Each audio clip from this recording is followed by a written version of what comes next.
नमस्कार, मैं रवीश कुमार। अरविंद केजरीवाल की प्रेस कॉन्फ्रेंस नहीं हुई, भाषण हो गया। लेकिन जो भाषण हुआ वो इस चुनाव में आ रही उदासीनता को चार्ज करने में टॉनिक का काम कर सकता है। अरविंद केजरीवाल के इस भाषण में आप केवल यह नहीं देखिए कि वे प्रधानमंत्री मोदी को कैसे टारगेट करते हैं, बल्कि उनके भाषणों में यह देखना चाहिए कि प्रधानमंत्री नरेंद्र मोदी दिखाई किस तरह से देते हैं।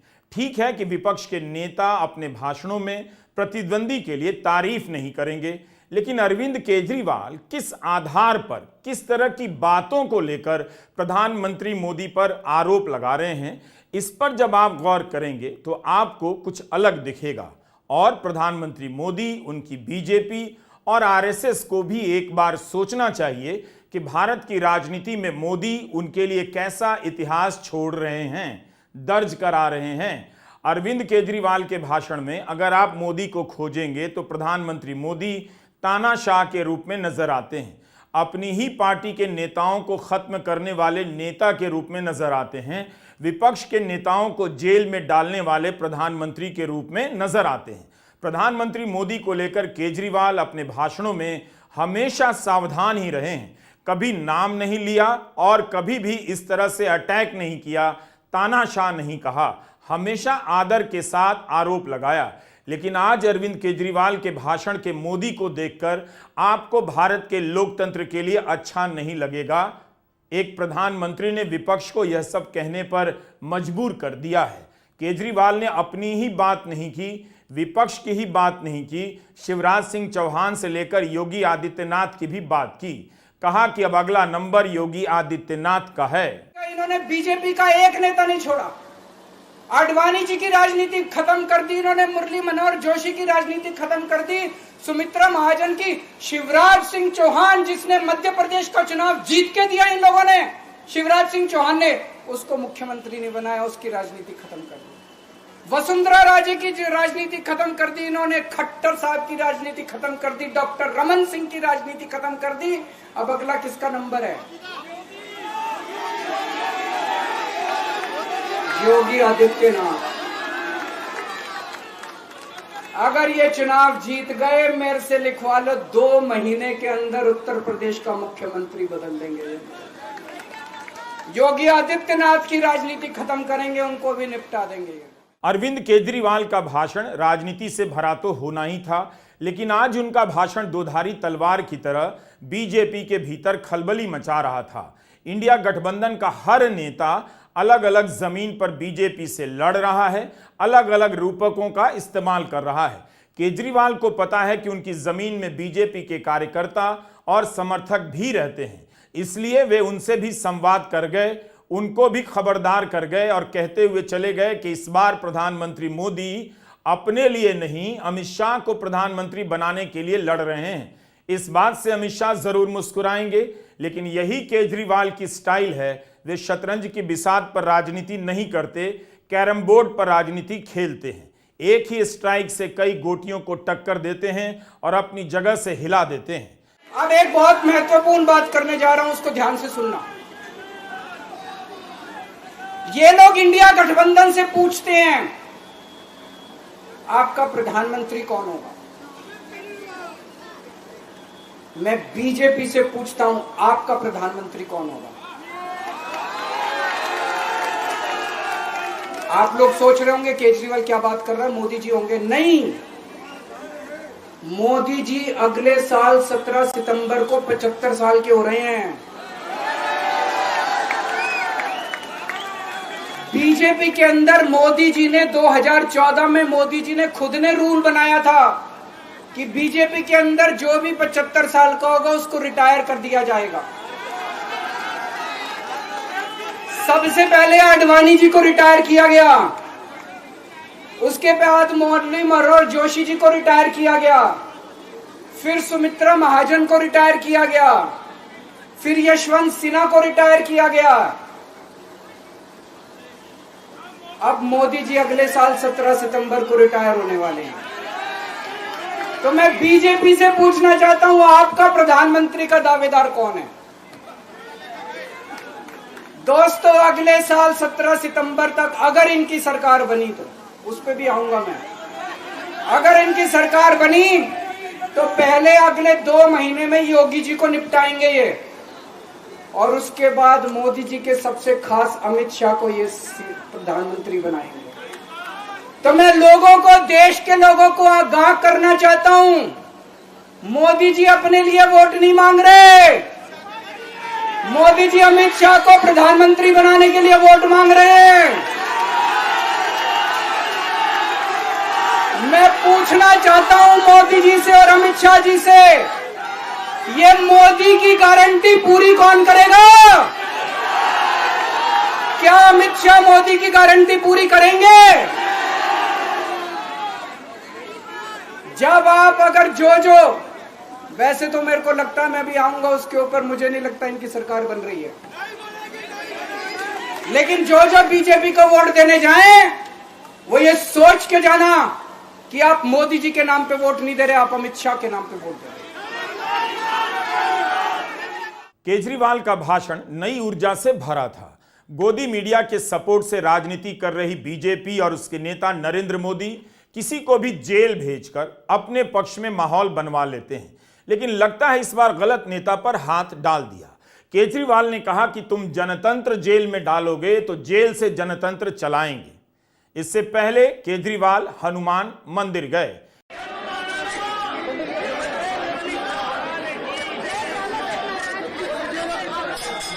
अरविंद केजरीवाल, सुनीता केजरीवाल, पंजाब के मुख्यमंत्री भगवंत सिंह मान, संजय सिंह, सौरभ भारद्वाज, गोपाल राय और आम आदमी पार्टी के तमाम नेता, विधायक, कार्यकर्ता हनुमान मंदिर गए।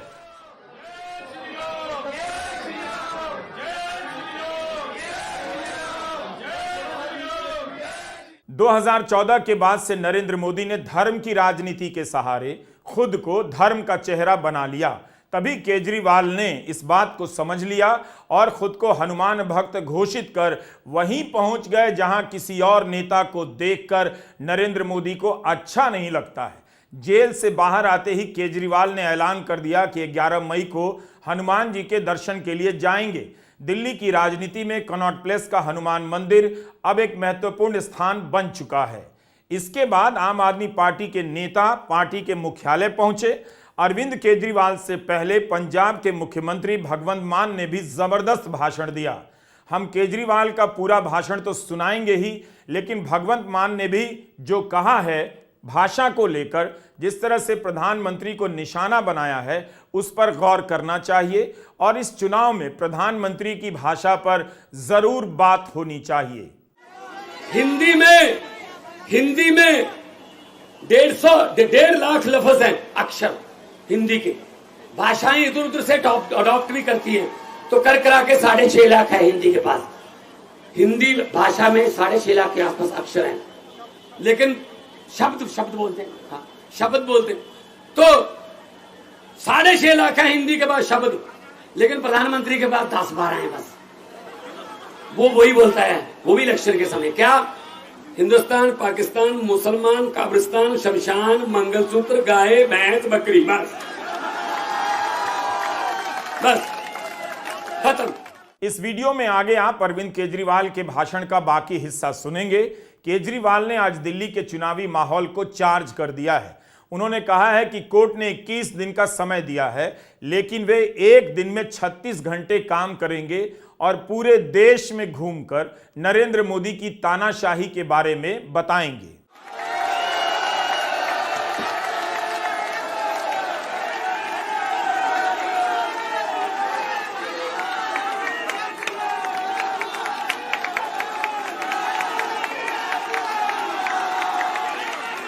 भारत माता की, भारत माता की, इनकलाब, वंदे वंदे।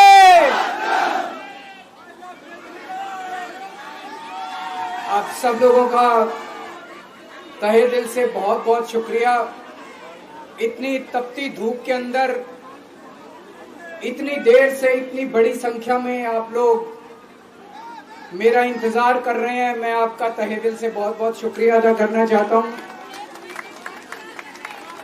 जितने लोग इस वक्त टीवी में देख रहे हैं, उन सब दर्शकों का भी मैं तहे दिल से शुक्रिया अदा करना चाहता हूं। सबको मेरा नमस्कार, सबको मेरा प्रणाम।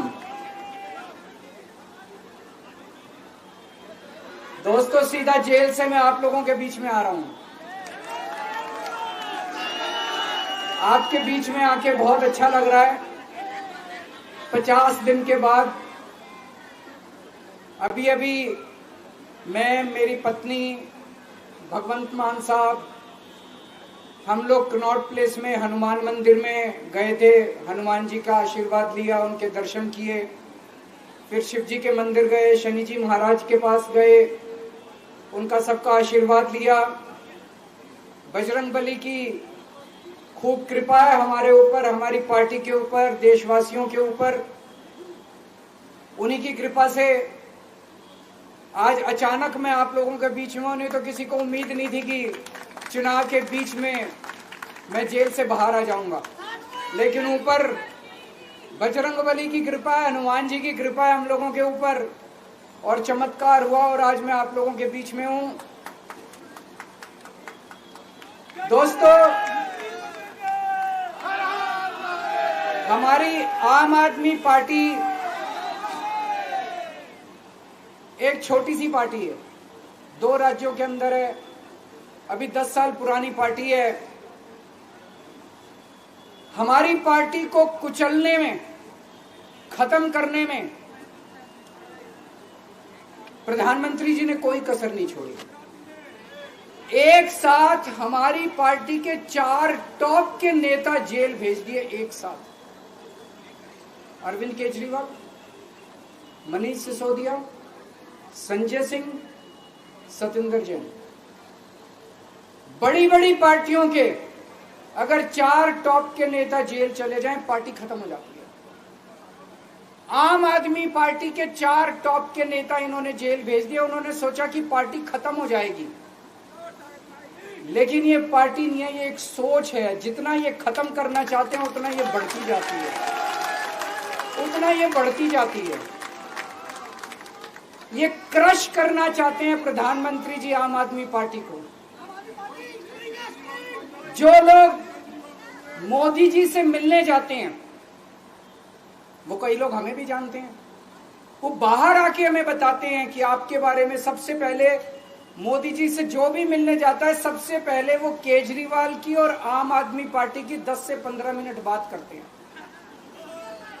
उनको कहते हैं कि आने वाले समय के अंदर आम आदमी पार्टी ही देश को भविष्य देने वाली है। वो खुद भी मानते हैं।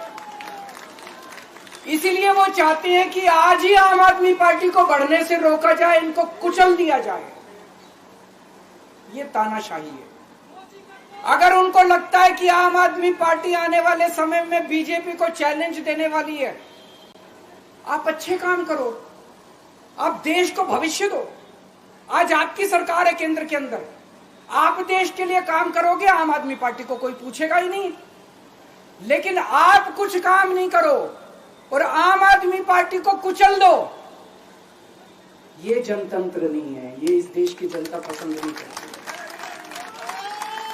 इन्होंने आम आदमी पार्टी को कुचलने में कोई कसर नहीं छोड़ी। छोटे से लोग हैं हम लोग, छोटी सी पार्टी है। 75 साल के अंदर इस कदर किसी पार्टी को और उसके नेताओं को प्रताड़ित नहीं किया गया जिस तरह से प्रधानमंत्री मोदी जी ने आम आदमी पार्टी को प्रताड़ित करने की कोशिश की है। मेरे को इन्होंने जेल भेज दिया। प्रधानमंत्री जी कह रहे हैं मैं भ्रष्टाचार से लड़ रहा हूं। देश के सबसे बड़े चोर, उचक्के और डकैतों को उन्होंने अपनी पार्टी में शामिल कर लिया।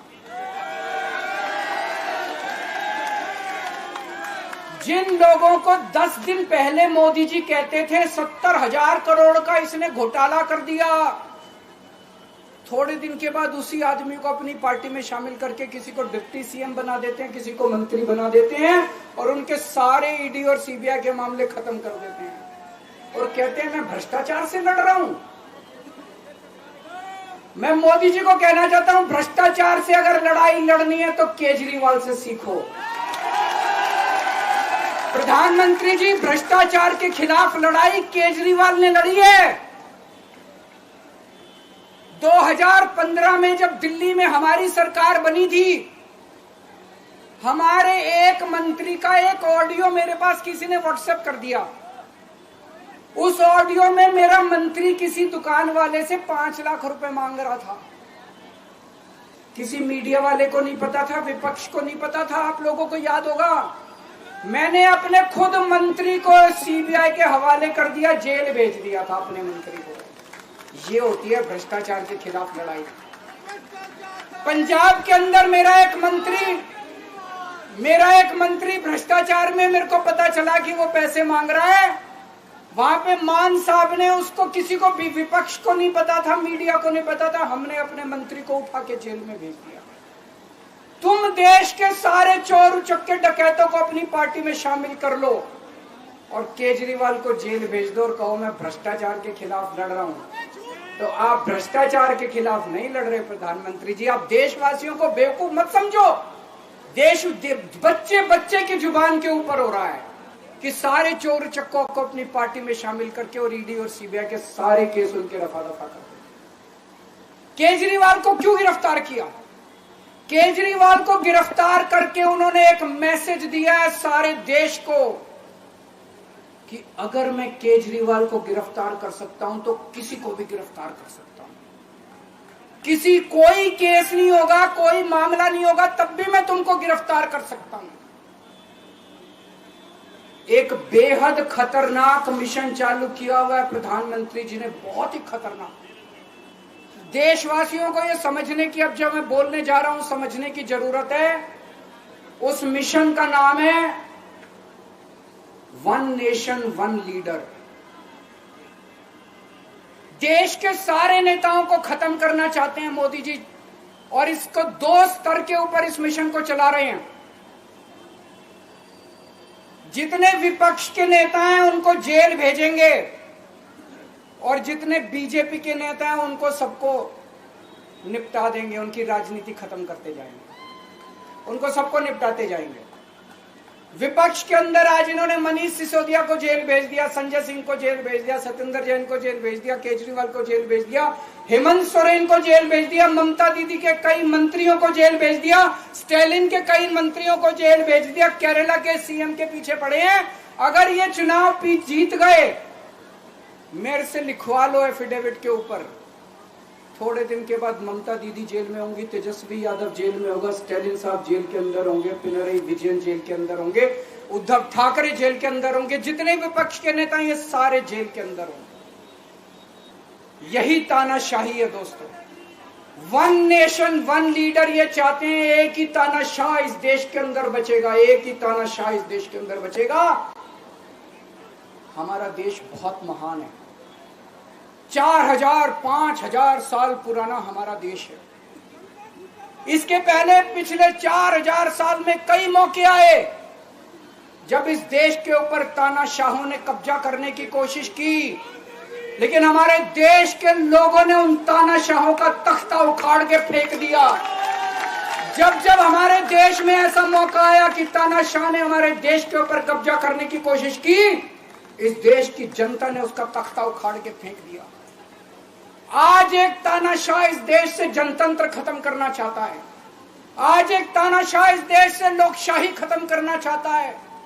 मैं पूरे तन मन धन से लड़ रहा हूं, संघर्ष कर रहा हूं उस तानाशाह के खिलाफ। 140 करोड़ लोगों का साथ चाहता हूं मैं। मेरे अकेले के करने से नहीं होगा। 140 आज मैं आप लोगों से भीख मांगने के लिए आया हूं, 140 करोड़ लोगों से, 140 करोड़ लोगों से भीख मांगने के लिए आया हूं। मेरे देश को बचा लो, मेरे भारतवर्ष को बचा लो, मेरा भारत बहुत महान है। इस तानाशाही से बचा लो मेरे दोस्त, मेरे देश को।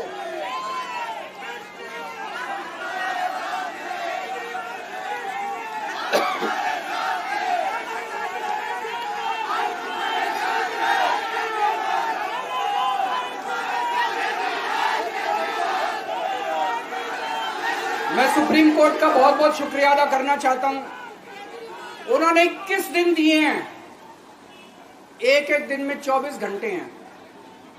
मैं एक दिन में 24 में से 36 घंटे काम करूंगा, पूरे देश भर में घूमूंगा इस तानाशाही को रोकने के लिए। दोस्तों, जितनी मेरे अंदर ताकत है, मेरा सब कुछ कुर्बान है देश के लिए। मेरा तन मन धन सब कुछ कुर्बान है मेरे देश के लिए। मेरे खून का एक एक कतरा मेरे देश के लिए, मेरे शरीर का एक एक कतरा, मेरी जिंदगी का एक एक पल मेरे देश के लिए। मेरे देश को बचाने के लिए मैं पूरे देश में जाऊंगा दोस्तों।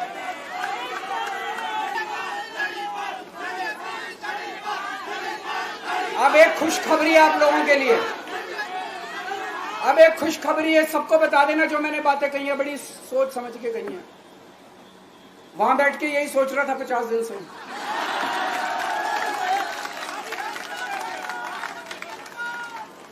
दोस्तों पूरे देश के मेरे को बाहर निकले हुए 20 घंटे हो गए। इन 20 घंटों के अंदर भी मैंने रात भर में जनता से बात कर रहा था, लोगों से फोन कर रहा था।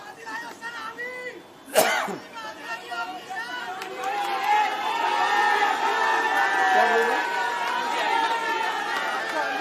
रात को आंधी आई थी।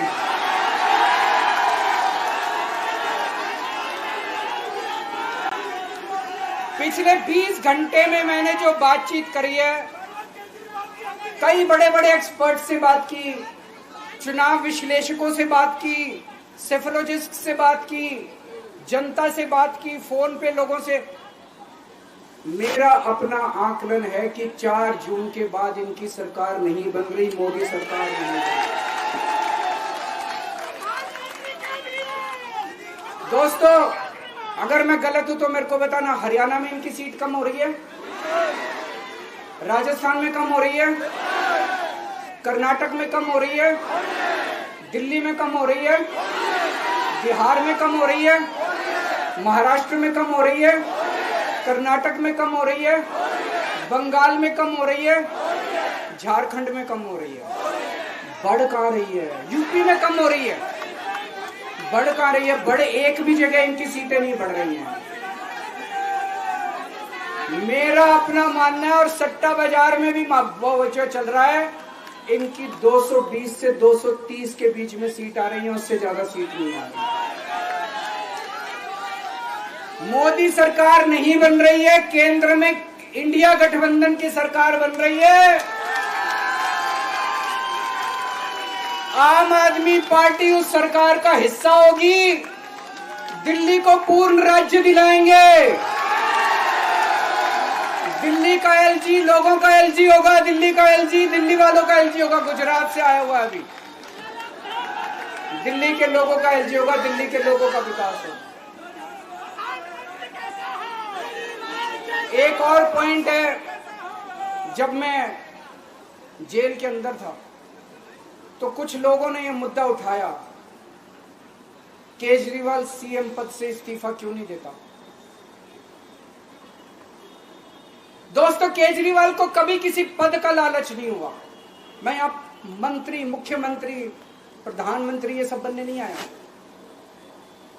इनकम टैक्स में कमिश्नर की नौकरी करता था। कमिश्नर की नौकरी छोड़ के दिल्ली की झुग्गियों के अंदर 1 नहीं, 2 नहीं, 3 नहीं, 10 साल तक मैंने दिल्ली की झुग्गियों के अंदर काम किया है। सुंदर नगरी और नंद नगर की झुग्गियों के अंदर इनकम टैक्स कमिश्नर की नौकरी छोड़ के। जब मेरे को दिल्ली की जनता ने पहली बार सीएम बनाया, असूलों के ऊपर 49 दिन के अंदर सीएम पद से इस्तीफा दे दिया था। एक चपरासी की नौकरी कोई नहीं छोड़ता। सीएम बनने के लिए लोग अपना दायां हाथ कटाने के लिए तैयार होते हैं। मैंने खुद से अपने आप सीएम की कुर्सी को लात मार दी थी 49 दिन के अंदर। मेरे लिए सीएम पद इंपॉर्टेंट नहीं है। आज मैंने सीएम पद से इस्तीफा क्यों नहीं दिया जेल जाने के बाद? दोस्तों पिछले 75 साल में भारतवर्ष में इतने राज्यों के चुनाव हुए, इतने राज्यों के चुनाव हुए, दिल्ली के अंदर सबसे ऐतिहासिक बहुमत से आम आदमी पार्टी जीती। 55-56% वोट, एक बार 67 सीट, एक बार 62 सीट। इतने भारी बहुमत से आज तक कोई राज्य की सरकार 75 साल में नहीं जीती। इतने भारी बहुमत से जीतने के बावजूद झूठा केस, अब उनको पता है वो हमें हरा नहीं सकते दिल्ली के अंदर। उन्हें पता है अगले 20 साल तक दिल्ली में आम आदमी पार्टी को कोई नहीं हरा सकता। तो उन्होंने एक षड्यंत्र रचा, राजनीतिक षड्यंत्र रचा। केजरीवाल को झूठे केस में जेल भेज दो, केजरीवाल को इस्तीफा देना पड़ेगा, केजरीवाल की सरकार गिर जाएगी। उन्होंने ये षड्यंत्र रचा। मैंने कहा मैं भी इस्तीफा नहीं दूंगा। तुम अगर जनतंत्र को जेल में कैद करोगे तो जनतंत्र जेल से चला के दिखाएंगे। दोस्तों, सरकार भी जेल से चला के दिखाएंगे। कतई इस्तीफा, तुम्हारे ट्रैप में फंसने वाले नहीं हम। ये अगर हेमंत सोरेन साहब को भी इस्तीफा नहीं देना चाहिए था, जेल से सरकार चलानी चाहिए। अगर हमने इस्तीफा दे दिया, ये तो बड़ा अच्छा इनके लिए। जिस राज्य के अंदर ये चुनाव हारेंगे उसके मुख्यमंत्री को पकड़ के जेल में डाल दो, सरकार गिरा दो। उसके मुख्यमंत्री को पकड़ के जेल में डाल दो, सरकार। आज मैं अगर दिल्ली की जेल के अंदर रह के दिल्ली की जेल से इस्तीफा नहीं दे रहा, वो इस तानाशाही के खिलाफ संघर्ष कर रहा हूं, इसको समझ लेना। केजरीवाल को किसी पद का लालच नहीं है। सीएम तो 100 सीएम की कुर्सी देश के नाम कुर्बान है। मुझे पता चला, मेरे जेल जाने से बहुत लोग भावुक हुए, खासकर मेरी माँ, बहनें, महिलाएं बहुत रोई। कईयों ने बहुत मन्नतें मांगी। मैं सबका बहुत बहुत शुक्रिया अदा करना चाहता हूं, जिन लोगों ने अपनी दुआएं, करोड़ों लोगों ने अपनी दुआएं भेजी हैं। पूरी दुनिया भर से करोड़ों लोगों ने दुआएं भेजी। उन्हीं के आशीर्वाद का कमाल है कि आज मैं आप लोगों के बीच में हूं। आप लोग सब लोग सुखी रहें, देश खूब तरक्की करे, फले फूले, आप सब लोग खूब खुश रहें, ऐसी मेरी प्रभु से इच्छा है। भारत माता की। तो ये था अरविंद केजरीवाल का भाषण। अब अगले कई भाषणों में देखिए कि किस तरह से वो बीजेपी को दिल्ली में और पंजाब में घेरते हैं। दिल्ली की सभी 7 सीटों पर बीजेपी का कब्जा है। क्या केजरीवाल इस बार जेल से बाहर आकर दिल्ली में बीजेपी को उन सभी 7 सीटों से बेदखल कर देंगे और इंडिया गठबंधन को जीत दिलाएंगे? उम्मीद जरूर होगी यहां के उम्मीदवारों की कि केजरीवाल अब आ गए हैं तो शायद बेड़ा पार लगा देंगे। नमस्कार, मैं रवीश कुमार।